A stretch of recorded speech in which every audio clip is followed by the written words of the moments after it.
ശ്രീ മഹാഭാരതത്തില് പാണ്ഡവന്മാര് വനവാസകാലത്ത് ലോമശ മഹർഷിയുടെ സഹായത്തോടുകൂടി നിരവധി തീർത്ഥങ്ങൾ കണ്ട് ആ തീർത്ഥങ്ങളുമായി ബന്ധപ്പെട്ട് കിടക്കുന്ന നിരവധി പൗരാണിക ചരിത്ര കഥകൾ, പുണ്യാത്മാക്കളുടെ മഹാത്മാക്കളുടെ കഥകൾ കേട്ടുകൊണ്ട് സഞ്ചരിച്ചു.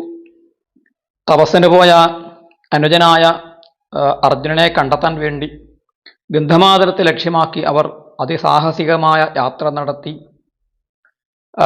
ഘടോത്കച്ചന്റെ സഹായത്തോടു കൂടി ആകാശമാർഗത്തിൽ ഒക്കെ സഞ്ചരിച്ച് അവർ ബദരികാശ്രമത്തിലെത്തി. അവിടെ വെച്ച് സൗഗന്ധികം എന്ന് പറയുന്ന ദിവ്യപുഷ്പത്തിൻ്റെ ഗന്ധം, അതുപോലെ ആ പുഷ്പത്തിൻ്റെ ആ വൈശിഷ്ട്യം കണ്ട് പാഞ്ചാലി ആവശ്യപ്പെട്ടതനുസരിച്ച് ഭീമൻ ആ സൗഗന്ധിക പുഷ്പത്തിന് വേണ്ടിയിട്ട് ഗന്ധമാദന പർവ്വതത്തിന് മുകളിലേക്ക് അതിസാഹസികമായി യാത്ര ചെയ്യുന്നു. അവിടെ വഴിയിൽ വനധ്വംസനം, കാട്ടുമൃഗങ്ങളെ ധ്വംസനം ചെയ്തുകൊണ്ട് വരുന്ന ആ ഭീമനെ ഹനുമാൻ മാർഗമധ്യേ തടയുന്നു. ദേവന്മാർക്ക് മാത്രം പോകാൻ സാധിക്കുന്നതായ സ്വർഗ കവാടത്തിലാണ് അദ്ദേഹം എത്തിയിരിക്കുന്നത്. ആ കവാടം നിരോധിച്ചുകൊണ്ട് ഹനുമാൻ അവിടെ കിടക്കുന്നു. ഹനുമാനാണെന്നറിയാതെ ഭീമൻ അദ്ദേഹവുമായിട്ടുണ്ടാകുന്ന ആ ഒരു തർക്കം, ഹനുമാന്റെ വാല് പോലും അനക്കാൻ സാധിക്കാതെ വിഷണ്ണനായ ആ ഭീമനെ ഒടുവിൽ ആ ഭീമൻ ആ ഹനുമാന്റെ മുന്നിൽ വിനീതനായിട്ട് തീരുന്നു. അങ്ങ് ആരാണെന്ന് ചോദിക്കുന്നു. അപ്പോൾ തൻ്റെ പരിചയം നൽകുന്നു. താൻ വായുപുത്രനായ കേസരിയുടെ ഭാര്യയായി അഞ്ജനയിൽ ജനിച്ച വായുപുത്രനായ ഹനുമാനാണ് എന്ന് അദ്ദേഹം പറയുന്നു. പണ്ട് സൂര്യപുത്രനായ സുഗ്രീവനെയും അതുപോലെ ശക്രപുത്രനായിട്ടുള്ള ബാലിയെയും ഞാൻ സേവിച്ചിട്ടുണ്ടായിരുന്നു. പിന്നീട് ആ സുഗ്രീവൻ സ്ഥാനഭ്രഷ്ടനായപ്പോൾ ഹൃഷ്യമുഖാചലത്തിൽ അദ്ദേഹത്തെ സഹായിച്ചുകൊണ്ട് ഞാൻ ദീർഘകാലം അവിടെ വസിച്ചു. ആ കാലത്ത് സാക്ഷാൽ മഹാവിഷ്ണു ഭഗവാൻ മനുഷ്യരൂപത്തിൽ ഭൂമിയിൽ സഞ്ചരിക്കുന്നുണ്ടായിരുന്നു. ദശരഥന്റെ മകനായിട്ട് അദ്ദേഹം അവതരിച്ചു. അങ്ങനെ അദ്ദേഹം അച്ഛൻ്റെ വാക്ക് പാലിക്കാൻ വേണ്ടിയിട്ട് ദണ്ഡകാരണ്യത്തിൽ വന്ന സമയത്ത് രാക്ഷസനായ രാവണൻ അദ്ദേഹത്തിൻ്റെ ഭാര്യയെ ചതിയിൽ അപഹരിച്ചു കൊണ്ടുപോയി. അദ്ദേഹം ഭാര്യയെ അന്വേഷിച്ച് വന്ന് ഹൃഷ്യമുഖാചലത്തിലുള്ള സുഗ്രീവനുമായിട്ട് സഖ്യം ചെയ്ത് ബാലിയെ വധിച്ച് സുഗ്രീവനെ അഭിഷേകം ചെയ്തു. സുഗ്രീവന്റെ കൂട്ടാളികളായ ഞങ്ങൾ കോടിക്കണക്കിന് വരുന്ന വാനര കോടികൾ സീതയെ അന്വേഷിച്ചുകൊണ്ട് സഞ്ചരിച്ചു. അങ്ങനെ ഞാനും കൂട്ടരും തെക്കേ സമുദ്രം വരെ ചെന്നു. ആ സമുദ്രം 100 യോജന വിസ്താരമുള്ള സമുദ്രം ഞാൻ ചാടിക്കടന്ന് ലങ്കയിൽ ചെന്ന് സീതയെ കണ്ട്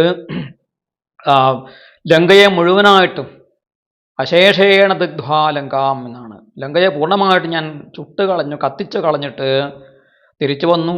രാമൻ പിന്നീട് അദ്ദേഹത്തിൻ്റെ ആ സാമർഥ്യം കൊണ്ട് സേതുബന്ധനം ചെയ്തു കടലിൽ. എന്നിട്ട് ലങ്കയിൽ ചെന്ന് ഞങ്ങൾ ആ രാക്ഷസന്മാരെ മുഴുവൻ കൊന്നൊടുക്കിയിട്ട് ശ്രീരാമൻ വിഭീഷണൻ എന്ന പരമഭക്തനായിരിക്കുന്ന ധാർമ്മികനായ രാക്ഷസനെ അവിടെ രാജാവായിട്ട് അഭിഷേകം ചെയ്ത് വേദശ്രീയെ വീണ്ടെടുക്കുന്നത് പോലെ ആ സീതാദേവിയെ അദ്ദേഹം വീണ്ടെടുത്ത് തിരിച്ചു വന്നു. എന്നിട്ട് എനിക്ക് അദ്ദേഹം ഒരു വരം തന്നു. ഞാൻ അദ്ദേഹത്തോട് വരം ചോദിച്ചു. എന്താണ്? യാവത് രാമകഥേയം തേ ഭവേൽ ലോകേഷു ശത്രുഹൻ താവത് ജീവേയ വിത്യേവം തഥാസ്തുതി ചസോബ്രവീത്. ഹേ രാമ, അങ്ങയുടെ ഈ ദിവ്യമായ കഥ എത്ര കാലം ഈ ലോകത്തിൽ നിലനിൽക്കുമോ അത്രയും കാലം എനിക്ക് ഈ ലോകത്തിൽ ജീവിക്കാൻ സാധിക്കണം എന്ന് പറഞ്ഞപ്പോൾ അദ്ദേഹം തഥാസ്തു എന്ന് പറഞ്ഞ് ആ വരം എനിക്ക് കൽപ്പിച്ചരുളുകയായിരുന്നു. ഇന്ന് ഞാൻ സീതാദേവിയുടെ കൃപ കൊണ്ട് ഈ ഗന്ധമാദന പർവ്വതത്തിൽ, ഈ കദളീവനത്തിൽ എല്ലാ ദിവ്യഭോഗങ്ങളോടും കൂടിയിട്ട് ഇവിടെ ജീവിക്കുകയാണ്. രാമനാകട്ടെ 11,000 വർഷക്കാലം ഈ ലോകത്തെ ഭരിച്ച ശേഷമാണ് സുധാമഗമനം ചെയ്തത്. ഇവിടെ ഗന്ധർവന്മാരും അപ്സരസ്സുകളും നിത്യം വന്ന് ആ രാമചരിതം പാടുന്നത് കേട്ടുകൊണ്ട് ഞാൻ ഇവിടെ ആനന്ദിച്ചു കഴിയുകയാണ്. ഈ വഴി മർത്യന്മാർക്ക് പോകാൻ സാധിക്കില്ല, അഗമ്യമാണ്. അതുകൊണ്ട് ആണ് ഞാൻ നിന്നെ തടഞ്ഞത്. ഹർഷയേദ്വാ ശവേദ്വാപി മാ കശ്ചിത് ഭാരത ദിവ്യോ ദേവപഥോ ഹേഷ നാത്ര ഗച്ഛന്തെ മാനുഷാഹ. നിനക്ക് ഇവിടെ നിന്ന് ആക്രമണങ്ങളോ ശാപമോ ഏൽക്കും എന്ന് ഭയന്നിട്ടാണ് ഞാൻ നിന്നെ ഈ വഴിയിൽ തടഞ്ഞു വെച്ചത്. ഭീമൻ വളരെ സന്തോഷത്തോടു കൂടി തൊഴുതിട്ട് പറഞ്ഞു, ഞാൻ എൻ്റെ ജ്യേഷ്ഠനെ ആര്യനെ കണ്ടു. ആര്യൻ എന്നാണ് ജ്യേഷ്ഠനെ അക്കാലത്ത് പറഞ്ഞിരുന്നത്. എന്നെപ്പോലെ ധന്യതരനായിട്ട് മറ്റാരുമില്ല. ഞാൻ ഭാഗ്യവാനാണ്. എനിക്ക് അനുഗ്രഹവും കിട്ടി, തൃപ്തിയും ഉണ്ടായി. ഒരു കാര്യം മാത്രം അങ്ങയോട് ചോദിക്കാം. സമുദ്രം ചാടിക്കടന്ന അങ്ങയുടെ ആ ഉഗ്രമായ രൂപം എനിക്ക് കാണാൻ പറ്റുമോ എന്ന് ചോദിച്ചു ഭീമൻ. ഹനുമാൻ ചിരിച്ചുകൊണ്ട് പറഞ്ഞു, തച്ഛക്യം ത്വയാ ദ്രഷ്ടും രൂപം നാന്യേന കേനചിത് കാലാവസ്ഥ തഥാ ഹ്യന്യ വർത്തതേ സാമ്പ്രതം. അത് നിനക്ക് കാണാൻ സാധിക്കുകയില്ല ഭീമ. ആർക്കും കാണാൻ സാധിക്കുകയില്ല. കാരണം കാലാവസ്ഥ ശരിയല്ല. എന്താണ് ഈ കാലാവസ്ഥ എന്ന് വെച്ചാൽ കാലത്തിന്റെ അവസ്ഥ. നമ്മൾ മലയാളത്തിൽ പറയുന്ന കാലാവസ്ഥയല്ല. കാലത്തിന്റെ അവസ്ഥ മാറിയിരിക്കുന്നു. പണ്ട് കൃതയുഗമായിരുന്നു, പിന്നീട് ത്രേതായുഗം, ദ്വാപരയുഗം, കലിയുഗം. ഈ യുഗങ്ങൾ മാറി മാറി വരും തോറും എല്ലാറ്റിനും മാറ്റം വരും. മനുഷ്യരുടെയും മറ്റ് ജീവജാലങ്ങളുടെയും ശക്തിക്കും രൂപത്തിനും ഒക്കെ മാറ്റം വന്നുകൊണ്ടേയിരിക്കും. അപ്പോൾ ആ കാലം മാറി, ത്രേതായുഗം മാറി, ദ്വാപരയുഗത്തിന്റെ അവസാനം കലിയുഗം ആവാനിരിക്കുന്ന യുഗസന്ധിയിലാണ് നമ്മൾ കഴിയുന്നത്. അതുകൊണ്ട് ആ രൂപം അതുപോലെ നിനക്കിപ്പോൾ കാണാൻ സാധിക്കുകയില്ല എന്നാണ് പറഞ്ഞത്. ഈ കാലം പ്രധ്വംസന കാലമാണ്. ഇപ്പോൾ തന്നെ കലിയുഗം ഏകദേശം ആരംഭിച്ച മട്ടാണ് എന്നാണ് പറയുന്നത്. പ്രധ്വംസനത്തിന്റെ, നാശത്തിന്റെ കാലമാണ്. ശക്തിയൊക്കെ ക്ഷയിച്ചു പോകും, രൂപം ചെറുതായി പോകും. അങ്ങനെ കാലത്തിനനുസരിച്ചിട്ട് മാത്രമേ നമുക്ക് പ്രവർത്തിക്കാൻ സ്വാതന്ത്ര്യമുള്ളൂ. ഭീമൻ പറഞ്ഞു, യുഗങ്ങൾ എത്രയൊക്കെയാണ്, ആ യുഗങ്ങളിലെ ആചാരങ്ങൾ എന്തൊക്കെയാണ്, കാമാർത്ഥങ്ങൾ എങ്ങനെയാണ് യുഗങ്ങളിൽ ഉണ്ടാവുക എന്ന് ചോദിച്ചപ്പോൾ അദ്ദേഹം ആ യുഗധർമ്മത്തെക്കുറിച്ച് ഹനുമാൻ പറഞ്ഞു. കൃതനാമയുഗം താത എത്ര ധർമ്മ സനാതന. കൃതം എന്ന് പറയുന്ന യുഗമുണ്ട്, അത് സനാതന ധർമ്മം നിലനിൽക്കുന്ന ഒരു കാലമാണ്. കൃതമേവ കർത്തവ്യം തസ്മിൻ കാലേ യുഗോത്തമേ. ആ കാലത്ത് കൃതയുഗത്തില് ഒന്നും തന്നെ ചെയ്യേണ്ടതായ കർമ്മങ്ങളില്ല. കാരണം എല്ലാം ചെയ്ത് കഴിഞ്ഞിരിക്കുകയാണ്. എല്ലാവരും ധർമ്മം അനുഷ്ഠിക്കുന്നവരാണ്, എല്ലാവരും ജ്ഞാനികളാണ്, എല്ലാവരും തപസ്സുകളാണ്, എല്ലാവരും ദാനം ചെയ്യുന്നവരാണ്. തത്ര ധർമാഹ സീതന്തി ക്ഷീയന്തേ നചവൈ പ്രജാഹ. ധർമ്മത്തിനൊരിക്കലും കോട്ടം തട്ടുകയില്ല, പ്രജകൾ ക്ഷീണിക്കുകയുമില്ല. അതുകൊണ്ട് അതിന് കൃതയുഗം എന്ന് പറഞ്ഞു. അതിനുശേഷമാണ് ഈ ധർമ്മത്തിന് ഗൗണത്വം വന്നു ചേർന്നത്. ദേവന്മാര്, ഗന്ധർവന്മാര്, അസുരന്മാര്, യക്ഷന്മാര്, രാക്ഷസന്മാര് ഇവരൊക്കെ തന്നെ സമന്മാരായിരുന്നു, വ്യത്യാസമില്ലായിരുന്നു. അന്ന് ക്രയവിക്രയങ്ങളില്ലായിരുന്നു. ഒരു സാധനം കൊടുക്കുക, വാങ്ങുക, വില കൊടുത്ത സാധനം വാങ്ങുക, കച്ചവടം ഇല്ലായിരുന്നു. കാരണം എന്താണ്? എല്ലാവരും സർവ സമ്പദ് സമൃദ്ധന്മാരായിരുന്നു. ഋക്ക്, യജുസ്, സാമം മുതലായിട്ട് വേദങ്ങളെല്ലാം ചേർത്ത് ഒറ്റ വേദമേ ഉണ്ടായിരുന്നുള്ളൂ. പിന്നീട് ആളുകളുടെ ബുദ്ധി കുറഞ്ഞു വന്നപ്പോഴാണ് ഈ വേദവിഭാജനം ഉണ്ടായത്. വ്യാധികളും ഇന്ദ്രിയക്ഷയവും അസൂയ, രോദനം, ദർപ്പം, വൈകൃതം മുതലായ മനസ്സിന്റെ ദൂഷ്യങ്ങളൊന്നും അന്ന് ആർക്കുമില്ലായിരുന്നു. യുദ്ധം, ആലസ്യം, ദ്വേഷം, പിശുക്ക്, ഭയം, സന്താപം, ഈർഷ്യ, മത്സരം മുതലായ ദോഷങ്ങളും ഇല്ലായിരുന്നു. സർവഭൂതങ്ങളുടെയും ആത്മാവായ സാക്ഷാൽ ശ്രീനാരായണ ഭഗവാൻ അന്ന് ശുക്ലവർണ്ണനായിരുന്നു, വെളുത്ത നിറത്തിലായിരുന്നു അദ്ദേഹം. ബ്രാഹ്മണര്, ക്ഷത്രിയന്മാര്, വൈശ്യന്മാര്, ശൂദ്രന്മാർ ഇവരൊക്കെ തന്നെ സ്വധർമ്മനിരതന്മാരായിരുന്നു. സമാശ്രയം, സമാചാരം, സമജ്ഞാനം ച കേവലം തഥാഹി സമകർമ്മണോ വർണ്ണ ധർമാനവാപ്നുവൻ. ഈ ധർമ്മത്തെ ഓരോ വർണ്ണങ്ങളിലുള്ള ആളുകൾ സമമായ രീതിയിൽ ധർമ്മത്തെ അനുഷ്ഠിച്ചു, സമമായ ആചാരങ്ങൾ ചെയ്തു, സമമായ ജ്ഞാനത്തെ അവർ നേടി, എല്ലാ സമകർമ്മങ്ങളും അവർ ചെയ്തുകൊണ്ടിരുന്നു. ഒറ്റ ദേവനെ ഉണ്ടായിരുന്നു, പരമാത്മാവായിരിക്കുന്ന ഭഗവാൻ മാത്രമേ ഉണ്ടായിരുന്നുള്ളൂ. ഏകമന്ത്രമായിട്ട്, ഏകവിധിയായിട്ടായിരുന്നു എല്ലാ ചടങ്ങുകളും കാര്യങ്ങളും നടന്നത്. പിന്നീട് ത്രേതായുഗം വന്നു. അപ്പോൾ ധർമ്മം കുറെ ക്ഷയിച്ചു. ധർമ്മത്തിന്റെ 4 പാദങ്ങളിൽ ഒരു പാദം നഷ്ടപ്പെട്ടു പോയി. ആളുകൾ യജ്ഞശീലന്മാരായിട്ട് വന്നു. ത്രേതായം ഭാവസങ്കല്പ ക്രിയാദാന ഫലോപഗാഹ. അങ്ങനെ ആളുകൾ തപസ്സും ദാനവും യജ്ഞവും ചെയ്ത്, യജ്ഞത്തിന് പ്രാധാന്യം വന്നു ചേർന്നു. അതോടൊപ്പം തപസ്സും ദാനവും ചെയ്തു തുടങ്ങി. പിന്നീട് ദ്വാപരയുഗം വന്നപ്പോൾ ധർമ്മത്തിന് എന്തായി? 2 കാല് മാത്രമായി. ദ്വിഭാഗേന പ്രവർത്തതേ. അപ്പോൾ വിഷ്ണുർവൈ പീതതാം യാതി ചതുർധാ വേദ ഏവച. മഹാവിഷ്ണു ഭഗവാന്, സർവേശ്വരനായ ഭഗവാൻ എന്ത് സംഭവിച്ചു? മഞ്ഞ നിറമായി തീർന്നു. വെള്ള നിറമുള്ള, പിന്നീട് ചുവപ്പ് നിറമായ ഭഗവാൻ മഞ്ഞ നിറമായിട്ട് മാറി. വേദങ്ങൾ ഒന്നുണ്ടായത് 4ആയിട്ട് മാറി. ആ 4 വേദങ്ങളിൽ ചിലർക്ക് 4 വേദം ചിലർ പഠിച്ചു, ചിലർ 3 വേദം പഠിച്ചു, ചിലർ 2 മാത്രം പഠിച്ചു, ചിലർ 1 മാത്രം പഠിച്ചു, ചിലർ ഒന്നും പഠിക്കാത്ത കാലവും ഈ ദ്വാപരയുഗത്തിന്റെ അവസാനമാകുമ്പോഴേക്കും വന്നു ചേർന്നു. പിന്നെയോ സത്യഭ്രംശം കാരണം ആളുകൾക്ക് ആധിയും വ്യാധിയും കാമവും മറ്റു ഉപദ്രവങ്ങളും വരാൻ തുടങ്ങി. സ്വർഗകാമന്മാരായി, സ്വർഗത്തെ ആഗ്രഹിച്ചുകൊണ്ട് യാഗം ചെയ്യുന്നവരായിട്ട് മനുഷ്യർ അധപ്പതിച്ചു വന്നു ഈ ദ്വാപരയുഗത്തില്. അങ്ങനെ പ്രജകൾക്കും ക്ഷയമുണ്ടായി, ധർമ്മവും ക്ഷയിച്ചു വന്നു. കലിയുഗം വന്നപ്പോൾ എന്തായി? ധർമ്മത്തിന് ഒറ്റക്കാല് മാത്രമായി തീർന്നു. താമസം യുഗമാസാദ്യ കൃഷ്ണോ ഭവതി കേശവ വേദാചാരാ പ്രശാമ്യന്തി ധർമ്മയജ്ഞക്രിയാസ്തഥാ. താമസയുഗമായി, തമസ്സിന്റെ അജ്ഞാനത്തിന്റെ യുഗം കലിയുഗം വന്നപ്പോൾ കൃഷ്ണൻ വർണ്ണമായി തീർന്നു. കേശവന്റെ നിറം എന്തായി തീർന്നു?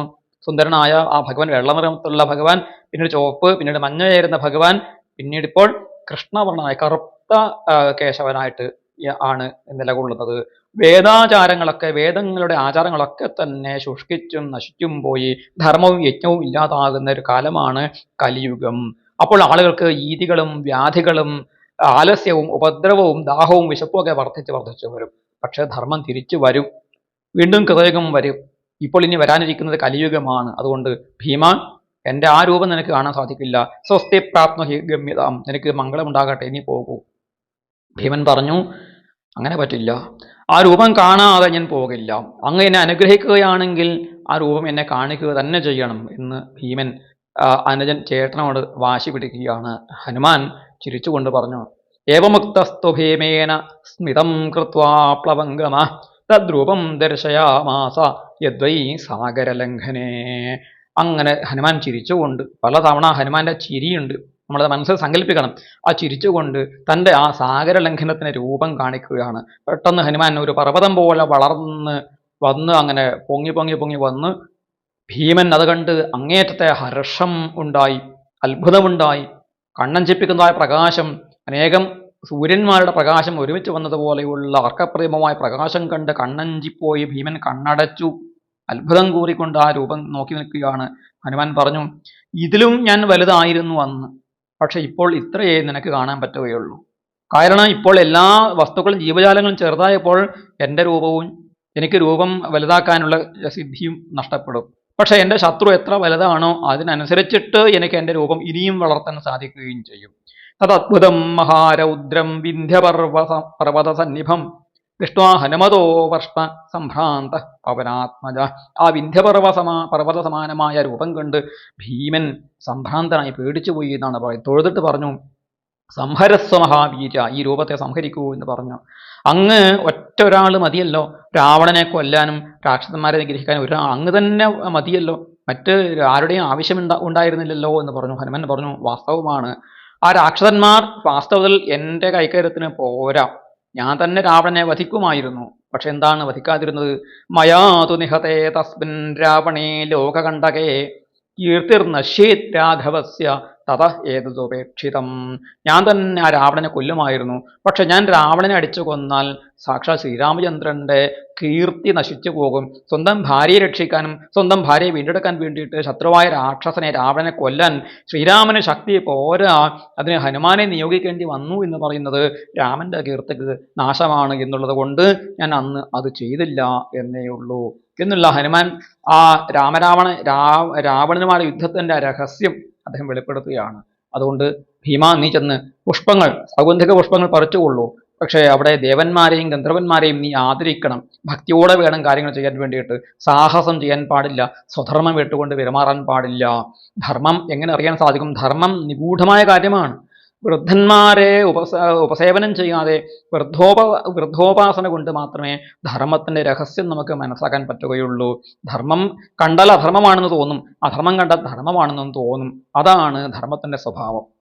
അധർമ്മോ യത്ര ധർമാഖ്യോ ധർമ്മശ്ചാധർമ്മ സംജ്ഞിത. ധർമ്മമെന്ന് പേര് വിളിക്കും, പക്ഷെ അത് അധർമ്മമായിരിക്കും. അധർമ്മമാണെന്ന് നമ്മൾ കരുതുന്ന കാര്യം ചിലപ്പോൾ ധർമ്മമായിരിക്കും. അപ്പോൾ വൃദ്ധന്മാരും ജ്ഞാനികളും അനുഭവജ്ഞാനികളും ആയിട്ടുള്ള അത് ഋഷിമാരുമായിരിക്കുന്ന ആളുകളോട് ചോദിച്ചറിഞ്ഞിട്ടാണ് നമ്മൾ ധർമ്മത്തെ അറിയേണ്ടത്. നമ്മളായിട്ട് ധർമ്മത്തെ വ്യാഖ്യാനിക്കാൻ പാടില്ല. എന്താണ് ധർമ്മം? ആചാരസംഭവോ ധർമ്മോ ധർമ്മേ വേദാ പ്രതിഷ്ഠിത വേദർയജ്ഞാസമുത്പന്നം യജ്ഞൈർദേവാ പ്രതിഷ്ഠിത. ആചാരങ്ങളിൽ നിന്നാണ് ധർമ്മം ഉണ്ടാകുന്നത്, ധർമ്മത്തിലാണ് വേദം പ്രതിഷ്ഠിക്കപ്പെട്ടിരിക്കുന്നത്, വേദങ്ങളിൽ നിന്നാണ് യജ്ഞത്തെക്കുറിച്ച് നമുക്ക് കിട്ടുന്നത്, യജ്ഞം കൊണ്ടാണ് ദേവന്മാർ നിലകൊള്ളുന്നത്, യജ്ഞമില്ലെങ്കിൽ ദേവന്മാരുടെ ശക്തി ക്ഷയിക്കും. അതുകൊണ്ട് വേദാചാരവിധാനോക്തൈഹി യജ്ഞൈഹി ധാര്യന്തി ദേവതാഹ. വേദാചാരങ്ങൾ പറഞ്ഞിരിക്കുന്ന യജ്ഞവിധാനങ്ങളെ കൊണ്ടാണ് ദേവന്മാർ നിലനിൽക്കുന്നത്. മനുഷ്യരാകട്ടെ ബൃഹസ്പത്യുശന പ്രോക്തൈഹി നയൈഹി ധാര്യന്തി മാനവാഹ. മനുഷ്യർ ജീവിക്കേണ്ടത് ബൃഹസ്പതിയുടെയും ഉശനസ് അഥവാ ശുക്രാചാര്യന്റെയും അദ്ദേഹം ഈ രണ്ടുപേരും പറഞ്ഞതായ ധർമ്മത്തെ ചെയ്തിട്ടാണ്, നയങ്ങളെ കൊണ്ടാണ് മനുഷ്യൻ ജീവിച്ചു പോകേണ്ടത്. മഹാഭാരതം എടുത്തു പറയുന്ന ഒരു കാര്യമാണ്. ശുക്രന്റെയും ബൃഹസ്പതിയുടെയും നീതിയാണ് മനുഷ്യന് പ്രായോഗിക ജീവിതത്തിൽ ആവശ്യമെന്ന് എടുത്തു പറയുന്നുണ്ട്. ശ്രീകൃഷ്ണ ഭഗവാൻ പ്രത്യേകിച്ചും പറയുന്നുണ്ട്. പക്ഷെ മഹാഭാരതത്തെ വ്യാഖ്യാനിച്ചവരും മഹാഭാരതത്തെ നിരൂപണം ചെയ്യുന്നവരുമായ ഇന്നത്തെ ആളുകൾ ഈ വാക്യങ്ങളെ ശ്രദ്ധിക്കാറില്ല. ശ്രീകൃഷ്ണ ഭഗവാൻ കുരുക്ഷേത്ര യുദ്ധത്തിന് ശേഷവും പറഞ്ഞു, ബൃഹസ്പതിയുടെയും ശുക്രന്റെയും നീതി അനുസരിച്ചിട്ടാണ് ഞങ്ങൾ യുദ്ധം ചെയ്തത്, അതുകൊണ്ട് ഞങ്ങൾ ചെയ്തതിൽ അധർമ്മമില്ല. ഇങ്ങനെ കൊന്നു, ചതിച്ചു കൊന്നു, വല്ലാത്ത രീതിയിൽ കൊന്നു എന്നൊക്കെ പറഞ്ഞുകൊണ്ട് പാണ്ഡവന്മാർ ചെയ്ത യുദ്ധത്തെ, ശ്രീകൃഷ്ണന്റെ നയങ്ങളെ വിമർശിക്കുന്ന ആളുകൾ മഹാഭാരത കാലത്തും ഉണ്ടായിരുന്നു, ബലരാമനടക്കം ഉണ്ടായിരുന്നു, അതിന് ശേഷവും ഉണ്ടായിരുന്നു. അവർക്കൊക്കെ ശ്രീകൃഷ്ണ ഭഗവാൻ മറുപടി കൊടുത്തിട്ടുണ്ട്, ഞങ്ങൾ ചെയ്തത് ബൃഹസ്പതിയുടെയും ശുക്രന്റെയും നീതിയാണ്, അതാണ് ഇക്കാലത്ത് മനുഷ്യൻ ആചരിക്കേണ്ടത് എന്ന് പറയുന്നുണ്ട്. പലതവണ ഭഗവാൻ അത് ആവർത്തിച്ച് പറയുന്നു. ഇവിടെ ഹനുമാൻ സ്വാമിയും പറയുന്നു, ബൃഹസ്പത്യുശന പ്രോക്തൈഹി നയൈഹി ധാര്യന്തി മാനവാഹ. അപ്പോൾ എന്താണ് മഹാഭാരതം മുന്നോട്ട് വയ്ക്കുന്ന കാലിക ധർമ്മം? അന്നത്തെ കാലത്ത് ദ്വാപരയുഗത്തിന്റെ ആ കാലഘട്ടത്തിൽ അനുഷ്ഠിക്കേണ്ടുന്ന ധർമ്മത്തിന്റെ രീതിയിലാണ് അന്ന് പാണ്ഡവന്മാരും ശ്രീകൃഷ്ണനും ഒക്കെ ജീവിച്ചത് എന്നാണ് നമ്മൾ മനസ്സിലാക്കേണ്ടത്. പിന്നീട് വർണ്ണാശ്രമ ധർമ്മത്തെക്കുറിച്ച് പറഞ്ഞു, ചാതുർവർണ്ണത്തെക്കുറിച്ച് ഉപദേശിച്ചു. യാചനം, അധ്യാപനം മുതലായ കർമ്മങ്ങൾ ചെയ്യുന്ന ബ്രാഹ്മണര്, പ്രജാപാലനം മുതലായ കാര്യങ്ങൾ ചെയ്യുന്ന ക്ഷത്രിയന്മാര്, വൈശ്യന്മാർക്ക് ധനം കൊണ്ട് പോഷണം ചെയ്യുക, സമൂഹത്തിന്റെ ശൂദ്രന്മാര് സേവനം ചെയ്യുക, ഇതാണ് 4 വർണ്ണങ്ങളുടെയും ധർമ്മം. അതിൽ പ്രത്യേകിച്ചും രാജാവ് ശത്രുമിത്ര ബലം അറിഞ്ഞുകൊണ്ട് വേണം പെരുമാറാൻ വേണ്ടിയിട്ട്. യുദ്ധം ചെയ്യണമെങ്കിൽ യുദ്ധം, അല്ലെങ്കിൽ സാമാണ് സാമം, സന്ധി ചെയ്യേണ്ടിടത്ത് സന്ധി ചെയ്യണം, ശത്രുവിന്റെ ബലം അറിഞ്ഞിട്ട് വേണം. ശത്രുവിനെ ബലം അറിയാൻ എന്ത് ചെയ്യണം? ചാരന്മാരെ നിയോഗിക്കണം. ചാരന്മാര് രാജാവിന്റെ കണ്ണുകളാണ് എന്നറിയണം. പിന്നെ എല്ലാ സമയത്തും യുദ്ധമല്ല, സാമം, ദാനം, ഭേദം, ദണ്ഡം, സൗമ്യമായിട്ടുള്ള ചർച്ചകളിലൂടെ അനുരഞ്ജനത്തിലൂടെ പ്രശ്നം പരിഹരിക്കാം. സാധിക്കുന്നില്ലെങ്കിൽ എന്തെങ്കിലും പ്രതിഫലം കൊടുത്തിട്ട് ദാനം ചെയ്തിട്ട് ശത്രുവിനെ മിത്രമാക്കി മാറ്റാം. പിന്നെ അതുകൊണ്ട് നടക്കുന്നില്ലെങ്കിൽ ഭേദം, ശത്രുവിനെ ഭിന്നിപ്പിക്കാൻ വേണ്ടുന്ന കാര്യങ്ങൾ ചെയ്യുക. തന്ത്രം മെനഞ്ഞുകൊണ്ട് ചാരന്മാരെ നിയോഗിച്ച് ശത്രുക്കളിൽ ഭേദബുദ്ധി ഉണ്ടാക്കുക, ഭിന്നത ഉണ്ടാക്കുക. 4ാമത് ഏറ്റവും അവസാനത്തെ ഉപായമായിട്ടാണ് ദണ്ഡം അഥവാ യുദ്ധം ചെയ്യേണ്ടത്. അതുപോലെ മന്ത്രണത്തിന് രാജകാര്യത്തിൽ വളരെ പ്രാധാന്യമുണ്ട്. മന്ത്രിമാരുമായിട്ടും ബുദ്ധിയുള്ളവരുമായിട്ടും വിദ്വാൻമാരുമായിട്ടും വേദജ്ഞന്മാരുമായിട്ടും നീതിശാസ്ത്ര വിശാരദന്മാരുമായിട്ടുമുള്ള മന്ത്രണം, അവരുമായിട്ട് ചർച്ച ചെയ്തിട്ടാണ് രാജാവ് തീരുമാനമെടുക്കേണ്ടത്. പക്ഷേ സ്ത്രീകള്, മൂഢന്മാര്, ബാലന്മാര്, ലുബ്ധന്മാര്, ലഘുക്തൻ, അതായത് മനസ്സ് ചെറുതാണ്, അങ്ങനെയുള്ള ആളുകൾ, അല്പബുദ്ധികളായ ആളുകൾ, ഇവരോടൊന്നും മന്ത്രണം ചെയ്യാൻ പാടില്ല. ഇങ്ങനെ ഭീമസേനന് ഹനുമാൻ സ്വാമി പലതരത്തിലുള്ള രാജധർമ്മങ്ങളും ഉപദേശിച്ചു കൊടുക്കുകയാണ്. വളരെ വിസ്തരിച്ചിട്ടുള്ള ആ ഉപദേശം നമുക്കവിടെ കാണാൻ സാധിക്കും. ഇവിടെ ഭീമനെ ആശ്ലേഷിച്ചു, ആലിംഗനം ചെയ്തു. ഹനുമാൻ കണ്ണീരണിഞ്ഞു തൻ്റെ സഹോദരന്റെ ഗാത്രസ്പർശം കൊണ്ട്. ഭീമന്റെയോ തൻ്റെ ക്ഷീണമൊക്കെ മാറി, ശക്തി പൂർവാധികം വർദ്ധിച്ചു വന്നു. അപ്പോൾ ഹനുമാൻ പറഞ്ഞു, കുബേരന്റെ ഗന്ധർവന്മാരും അപ്സരസുകളും വരുന്ന സമയമായിരിക്കുന്നു, എനിക്ക് ഇവിടുന്ന് മാറേണ്ടതുണ്ട്, നീയും ഇവിടുന്ന് പോയിക്കോളൂ. നിന്നെ കണ്ടിട്ട് എനിക്കും എൻ്റെ കണ്ണും ധന്യമായി തീർന്നു, സഫലമായി തീർന്നു. കാരണം നീ എന്നെ ശ്രീരാമനെ അനുസ്മരിപ്പിച്ചു, രാമനെ സ്മരിക്കാനുള്ള അവസരം തന്നു നീ. രാമാഭിധാനം വിഷ്ണും ഹി ജഗത് ഹൃദയനന്ദനം, രാമാഭിധാനം വിഷ്ണും ഹി ജഗത് ഹൃദയനന്ദനം. ജഗത്തിനെ നന്ദനം ചെയ്യുന്നവൻ, സന്തോഷിപ്പിക്കുന്നവനായ ആ രാമന്റെ നാമം എത്ര പാവനമാണ്, എത്ര പുണ്യതരമാണ്. സീതാഭക്താരവിന്ദാർക്കം ദശാസ്യധ്വാന്ത ഭാസ്കരം. ആരാണ് രാമൻ?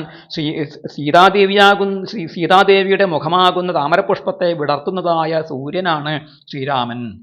ദശാസ്യധ്വാന്ത ഭാസ്കരം, രാവണനാകുന്ന ഇരുട്ടിനെ നശിപ്പിച്ചു കളയുന്നതായ സൂര്യപ്രകാശമാണ്, സൂര്യതേജസ്സാണ് ആ ശ്രീരാമചന്ദ്രൻ. ആ ശ്രീരാമന്റെ നാമം ജപിച്ചുകൊണ്ടാണ് ഞാനിതാ കഴിയുന്നത്. നിനക്ക് ഞാൻ എന്ത് വരമാണ് തരേണ്ടത് അനുജ എന്ന് ചോദിച്ചു. ഞാൻ വേണമെങ്കിൽ ഗജാഹ്വയത്തിൽ ചെന്ന്, ഞാൻ ഹസ്തനപുരയിൽ ചെന്ന് നേരെ ചെന്നിട്ട് അവിടെ വലിയ വലിയ ശിലാഖണ്ഡങ്ങളെ കൊണ്ട് ആ നഗരം തന്നെ ഞാൻ നശിപ്പിച്ചിട്ട് വരണോ? ലങ്ക ചുട്ടുപൊടിച്ച എനിക്ക് അത് അസാധ്യമല്ല എന്ന് എനിക്കറിയാമല്ലോ. ധാർത്തരാഷ്ട്രന്മാരെ മുഴുവൻ ഞാൻ കുന്നുകളയാം, ശിലകൾ കൊണ്ട് നഗരം നശിപ്പിച്ച് കളയാം. ദുര്യോധനനെ യുദ്ധത്തിൽ തോൽപ്പിച്ച് ബന്ദിയാക്കിയിട്ട് കയറുകൊണ്ട് കെട്ടിയിട്ട് നിന്റെ കാലിൽ ഞാൻ കൊണ്ടുവന്ന് സമർപ്പിക്കാം. വേണോ? ഇനി പറഞ്ഞാൽ ഇപ്പോൾ നിനക്ക് വേണ്ടി ഞാനത് ചെയ്യാൻ തയ്യാറാണ്, ധർമ്മത്തിന് വേണ്ടി അത് ചെയ്യാൻ ഞാൻ തയ്യാറാണ് എന്ന് ഹനുമാൻ സ്വാമി പറഞ്ഞു. അപ്പോൾ തൊഴുകയുമായിട്ട് ഭീമൻ പറഞ്ഞു, എല്ലാം എനിക്ക് സാധിച്ചിരിക്കുന്നു, അങ്ങയുടെ ഈ വാക്കുകൊണ്ട് തന്നെ, ഈ സാന്ത്വനം കൊണ്ടും ഈ വരദാനം കൊണ്ട് തന്നെ സന്തോഷിച്ചിരിക്കുന്നു, ഇനിയൊന്നും അങ്ങ് ചെയ്തു തരേണ്ടതില്ല. സനാഥാ പാണ്ഡവാ സർവേ ത്വയാനാഥേന വീര്യവൻ തവൈവ തേജസാ സർവാൻ വിജേഷ്യമോ വയം പരാൻ. പാണ്ഡവന്മാരായ ഞങ്ങള് അനാഥന്മാരല്ല, അപ്പോൾ ഞങ്ങൾ സനാഥന്മാരായിരിക്കുന്നു, വീര്യവാനായിരിക്കുന്ന അങ്ങ് ഞങ്ങൾക്ക് നാഥനായിട്ട് തുണയായിട്ട് വരാമെന്ന് പറഞ്ഞിരിക്കുന്നു. ഇതിൽ പരം സൗഭാഗ്യം എന്താണ് ഞങ്ങൾക്ക് വേണ്ടത് എന്ന് പറഞ്ഞു. അപ്പോൾ ഹനുമാൻ പറഞ്ഞു, ഒരു കാര്യം ഞാൻ ചെയ്തു തരാം, നീ ചോദിക്കാതെ തന്നെ ചെയ്തു തരാം. എന്താണ്? നീ ആ കൗരവന്മാരുമായിട്ടുള്ള ആത്യന്തിക യുദ്ധത്തിൽ സിംഹരവം, സിംഹധ്വനി, നീ സിംഹഗർജനം നീ ചെയ്യുമ്പോൾ നിന്റെ ഗർജനത്തിന്റെ ആ സ്വരത്തെ അനേകം മടങ്ങ് വർദ്ധിപ്പിക്കുന്ന രീതിയിൽ ഞാൻ നിന്റെ കൂടെ തന്നെ ഒരു ഗർജനം ഇടക്കിടക്ക് ചെയ്തുകൊണ്ടിരിക്കും. നിന്റെ ഗർജനം തന്നെ ശത്രുക്കളെ ക്ഷയിപ്പിക്കുന്നതാണെങ്കിൽ അതിനെ 10 മടങ്ങ് വർദ്ധിപ്പിക്കുന്ന രീതിയിൽ അതിൻ്റെ കൂടെ അതിനോട് ഒപ്പം തന്നെ എൻ്റെ സ്വരവും ചേർന്ന് ഞാനും അത്യുഗ്രമായി ഗർജനം ചെയ്യും. എൻ്റെ ആ ഗർജനം കേട്ടിട്ട് ഞാൻ എവിടെയിരുന്നാണ് ഗർജനം ചെയ്യുക? വിജയരഥത്തിൻ്റെ മുകളിൽ ധ്വജത്തിലിരുന്നു കൊണ്ട്, അർജുനന്റെ രഥത്തിൻ്റെ ധ്വജത്തിലിരുന്നു കൊണ്ടാണ് ഞാൻ ആ ദാരുണമായ നാദം പുറപ്പെടുവിക്കുക. ആ നാദം കേട്ട് ശത്രുക്കൾക്ക് പ്രാണഹാനി ഉണ്ടാകും, നിങ്ങൾക്ക് ശത്രുവിനെ കൊല്ലുന്നത് സുഗമമായിരിക്കുകയും ചെയ്യും എന്ന് പറഞ്ഞ് വാഗ്ദാനം നൽകിയിട്ട് ഹനുമാൻ സ്വാമി അവിടുന്ന് അന്തർധാനം ചെയ്യുകയാണ്. തുടർന്ന് ആ ഭീമൻ സൗഗന്ധിക പുഷ്പം കൊണ്ടുവരാൻ വേണ്ടിയിട്ട് അവിടുന്ന് പോവുകയാണ്. തുടർന്ന് അവിടെ എന്തൊക്കെ നടക്കുന്നു എന്ന കാര്യം അടുത്ത വീഡിയോയിൽ നമുക്ക് കാണാം.